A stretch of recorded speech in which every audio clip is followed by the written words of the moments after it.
Apa kabar Kota Samarinda? Wah, tadi ternyata dapat duitnya banyak-banyak ya Kota Samarinda ya. Saya nggak pernah ditraktir makan loh. Ya, Bapak Ibu semua, salam kenal buat Anda semua. Ini di Moonboat udah lumayan lama ya, saya nggak balik ke Samarinda ya. Udah berapa lama ya? 2 tahun ya, 2 tahun. Karena katanya memang orang Samarinda duitnya banyak-banyak, jadi nggak perlu investasi lah. Makanya saya keliling ke kota lain dulu. Betul ya begitu Bapak Ibu semua ya? Oh, gak ada yang ngomongin loh ya? Oke, by the way, perkenalan dulu, nama saya Michael. Bagi yang belum kenal, saya sebagai founder dan CEO dari yang dari tadi dijelasin yang namanya Moonboat ya. Untuk Anda yang baru pertama kali hadir, saya tahu, saya nggak usah angkat tangan, saya tahu Anda nggak mengerti. Kelihatan dari mukanya nggak bingung ini barang apa, bisa dimakan apa enggak, gitu kan ya. Nah, tapi gini Bapak Ibu semua, intinya adalah saya bangun Moonboat ini dari tahun 2022 dari Jakarta. Kenapa Bapak Ibu saya bangun Moonboat ini? Simple. Karena saya lihat kondisi ekonomi kita ini bukan mengarah ke arah yang lebih baik. Betul nggak Bapak Ibu semua? Betul ya? Karena kan kita semua sebenarnya pernah nggak sih Bapak Ibu kerasa begini? Kita semua kerja keras nggak sih hidup ini? Iya. Iya, saya yakin Anda semua masing-masing di sini semuanya kerja keras. Ada yang punya bisnis, ada yang kerja bangun pagi pulang malam, bangun pagi pulang malam. Tiap tahun gaji naik nggak? Ada yang naik, ya, ada yang naik ya. Logikanya kalau gaji naik, berarti harusnya kehidupan jadi lebih baik dong. Betul nggak Bapak Ibu semua? Tapi kenapa kok hidup makin tahun yang ada makin susah? Nah ini Bapak Ibu semua banyak yang nggak ngerti, dan sebenarnya saya keliling Indonesia itu untuk mengedukasi sih. Masalah Anda join nggak masalah Bapak Ibu. Yang penting Anda udah punya awareness supaya Anda bisa keluar dari lingkaran setan ini sebenarnya. Nah yang Anda harus mengerti adalah ketika kita kerja atau berbisnis, kita itu dapat apa namanya? Dapat uang dong? Profit, iya. Kalau nggak dapat uang namanya kerja rodi Bapak Ibu semua. Nah, itu udah kita lewati ratusan tahun yang lalu gitu kan. Nah artinya kita kerja dapat uang. Uangnya apa? Rupiah dong, betul nggak? Karena kita tinggal di Indonesia. Betul ya? Berarti kita punya aset nih. Pertanyaannya kan adalah apa yang kita lakukan dengan rupiah ini? Ini pertanyaan paling penting. Kenapa? Ini pertanyaan yang membuat orang either hidupnya tahun depan makin susah atau tahun depan hidupnya makin enak. Itu Bapak Ibu. Kalau misalnya orang itu mikirnya apa? Mau aman-aman aja, taruh di bank, dijamin hidupnya tiap tahun makin susah Bapak Ibu.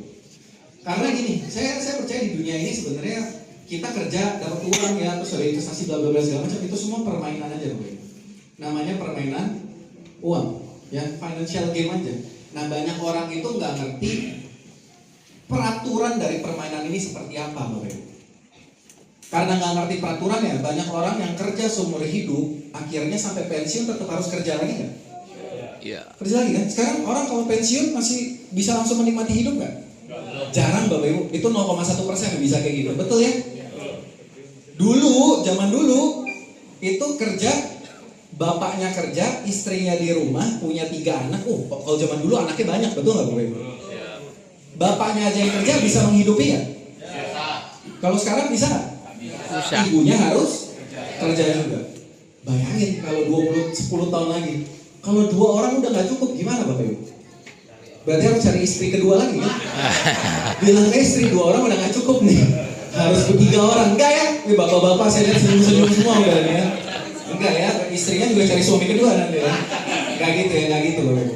Artinya Bapak Ibu semua, kita harus mengerti nih. Sebenarnya yang saya mau sharing adalah kalau dapat rupiah, rupiahnya harus dikemanain. Dan kalau kita tidak investasikan, akibatnya apa? Karena ini permainan, saya kasih tahu Bapak Ibu. Ini permainan, peraturannya itu membuat orang yang nggak ngerti cara ngatur uangnya itu jadi miskin. Makanya, tapi orang yang ngerti akan jadi kaya. Makanya orang kaya makin kaya, orang susah makin susah. Karena memang peraturannya dibuat sedemikian rupa. Kalau Anda uang rupiahnya nggak ngerti beli aset apa, itu pasti jadi miskin. Oke? Dan saya bangun di 2022 banyak tantangan ya Bapak Ibu. Ya Anda saya nggak usah tanya lagi lah siapa yang udah pernah kena penipuan, pasti udah pernah kena semua di sini. Kelihatan dari mukanya Bapak Ibu.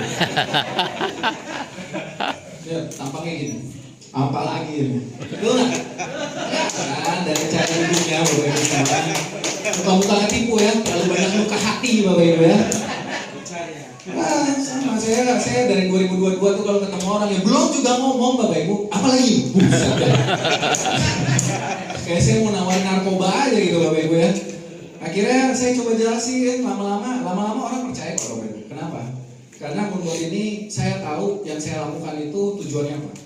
Saya nggak megang duit, Bapak Ibu. Moonwalk itu saya buat sistemnya nggak megang duit. Anggapannya gini, kalau saya lari, saya bawa apa? Orang duitnya dia ada. Betul nggak Bapak Ibu? Kalau saya lari, saya yang rugi Bapak Ibu. Nah, tapi karena orang nggak percaya, makanya waktu itu saya perjuangkan sekali 2022. Waktu itu belum ada regulasinya, kita perjuangkan sampai ada regulasinya. Di Indonesia itu kita dapat waktu itu izin Bapepti 1,5 tahun urusnya Bapak Ibu. 1,5 tahun. Yang di Indonesia, kalau bisa lambat, kenapa harus cepat? Tapi tetap dapat yang penting. Nah, tapi 2025 awal tahun kemarin itu kripto dipindahkan ke OJK dan sekarang juga kita sudah kita udah dapat izin OJK-nya juga.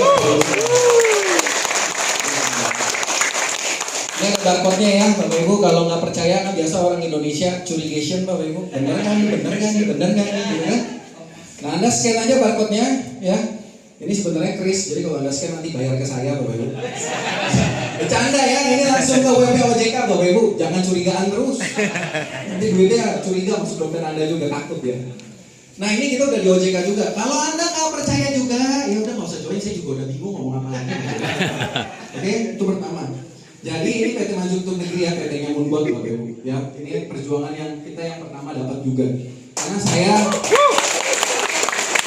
saya pengen kita ikutin semua regulasi. Karena saya bangun bisnis ini mau panjang Bapak Ibu. Saya bukan mau bangun 1-2 tahun. Gini logikanya. Saya urus izinnya aja hitungannya tahunan Bapak Ibu. Masa sih urus izin 1,5 tahun, jalanin bisnisnya 6 bulan kan kocak Bapak Ibu. Bener gak sih? Saya urus izin ini capek-capek karena saya mau bangun ini puluhan tahun sampai nanti bisa diwarisin ke anak cucu Anda. Itu yang saya pengen Bapak Ibu semua. Makanya saya lupa jadwal saya sendiri minggu lalu ya kayaknya. Itu juga baru balik dari Singapura. Kenapa? Karena membuat ini kita benar-benar lagi ekspansi juga, mau dapat license. Kita lagi udah bikin PT-nya di sana dan kita mau kejar juga license-nya di Singapura juga. Karena kita mau benar-benar membuat ini masuk ke ranahnya global, Bapak Ibu semua. Ya doakan aja semoga. Nah, ini dia yang bikin orang jadi miskin terus setiap tahun Bapak Ibu. Ini penyakitnya. Oke, ini pajak tak terlihat. Yaitu apa? Ada 2 poin ya, warna biru sama warna merah. Yang warna biru itu namanya purchasing power. Ya, jadi kalau Anda lihat dari tahun 2000 sampai tahun 2025 aja, kita nggak usah ngomong dari tahun-tahun sebelumnya. Dari tahun 2000 saja sampai tahun 2025. Anda tahu nggak nilai rupiah Anda? Uang merah itu apa? Nilainya berapa? 100.000. Kalau uang cepat semuanya ya. 100.000. Angkanya tetap kalau dari 2000 sampai 2025 tetap tulisannya 100.000 nggak? Tetap. Betul ya Bapak Ibu semua ya? Tapi nilainya beda. Beda. Dulu 100.000 tahun 2000 bisa dipakai untuk apa? Dan sekarang dipakai untuk apa? Itu penurunannya kurang lebih sekitar 75 sampai 80%. Jadi sebenarnya itu uang kertas sebenarnya worthless Bapak Ibu. Dari tahun ke tahun